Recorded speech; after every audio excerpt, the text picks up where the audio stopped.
Welcome to this explainer. Today, we're taking those everyday, kind of boring software instructions and turning them into a really fascinating journey through the actual lifespan of a Microsoft Word document. Whether you're a total beginner or just someone looking to smooth out your daily workflow, we're going to break down exactly what you need to create, style, and absolutely protect your digital work. So let's just dive right in. Look, software can sometimes feel a bit intimidating, right? And that absolute gut-drop feeling of losing hours of hard work to a sudden computer crash, we have all been there. But today, we're building your confidence. We're going to demystify all those menus and make losing a file a thing of the absolute past. Seriously, no more lost work. To do that, we're going to follow the natural journey of a document. We'll start with creating and opening, move into formatting your text, hit some really fast shortcuts, cover saving and recovering work, and then wrap up with exporting and sharing. Let's get to it. All right, part 1, creating and opening documents. The birth of a document. Now, it's actually really interesting to note that most features in modern Word are totally geared towards saving and sharing online. It uses OneDrive, which is basically a digital vault for your files, letting you access them from literally anywhere. To use it, you just need to be logged into Word with a Microsoft account. It totally shifts how we think about storage, right? We're moving away from that single vulnerable hard drive and putting everything up into the cloud.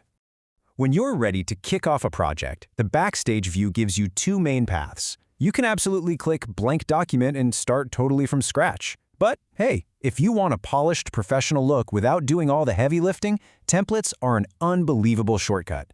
They're pre-designed files packed with their own styling and handy little placeholders for your content. They save a massive amount of time, and you can easily browse for exactly what you need right under the New tab.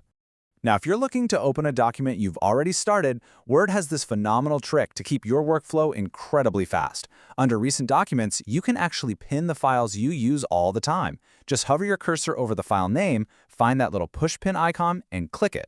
Boom! Your most important stuff is permanently locked right at the top of your list. Done with the file? Just click the pin again to unpin it. So easy. Moving right along to part 2, formatting your text, or as I like to call it, dressing up your document. Let's use a basic for rent flyer as our perfect example here, because the vibe of your document completely depends on how you format it.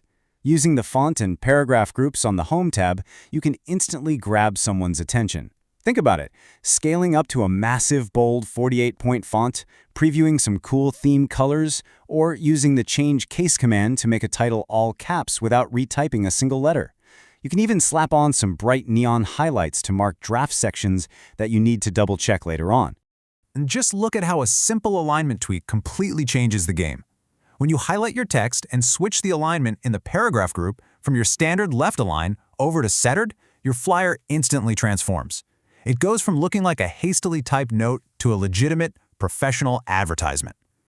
Okay, part 3, fast formatting shortcuts. These are your speed tricks for the keyboard.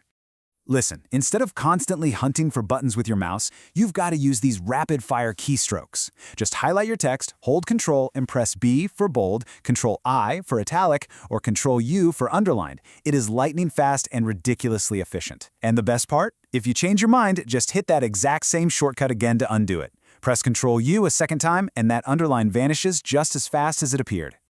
But here is the absolutely critical question. We've built this beautiful document, right? Formatted it flawlessly with our fancy new shortcuts. But what actually happens if Word crashes? I mean, all that work is completely useless if a sudden power outage wipes it out. Which brings us to part 4, saving and recovering work. Let's make sure your document survives. Building a habit of saving is literally the most important thing you can do.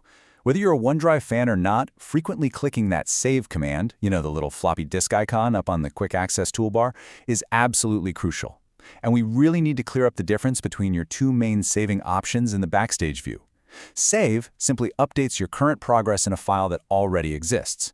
Save As, though, that's your go-to when you need to create a totally different version of the file, stick it in a brand new location, or give it a new name without overriding your original masterpiece. Two very different jobs. Now, as we touched on earlier, Word aggressively pushes you to save everything to OneDrive by default.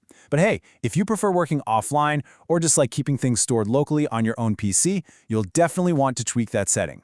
Just head to the Backstage view, click Options, Hit Save over in the left pane, and check the box that says Save to Computer by default. Hit OK, and bam, you are completely back in control of where your files actually live. Okay, but what if the worst does happen? Word crashes and you hadn't hit Save yet. Well, don't panic just yet. Word has this auto-recover feature that's secretly saving a backup copy behind the scenes. But, and this is a massive but, by default it only does this every 10 minutes. So if you crash, just reopen Word. A document recovery pane will instantly pop up on the left side of your screen, giving you access to any of those auto-saved versions.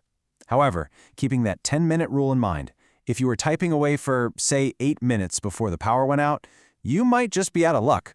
That's exactly why manually saving is and always will be your absolute best friend. Finally, part 5, exporting and sharing. Time to send this thing out into the real world. Over in the Backstage view under the Export tab, you can convert your file into different formats based on who's actually going to open it. Sending it to someone who doesn't even own Microsoft Word, PDF is an unbelievable choice. It locks in your formatting and lets them view it perfectly on free software, though it does stop them from editing it. On the flip side, if you're dealing with someone using an ancient version of Word, like 2003 or earlier, you actually have to export it specifically as a 97 to 2003 document so they can even open the thing. And wrapping up with the share options in that Backstage view. Look, everyone gets the basics, like attaching the file to an email or posting to a blog. But if you are saving your stuff to OneDrive, you unlock the absolute magic of modern sharing. You can invite specific people to collaborate online, or just generate a shareable link.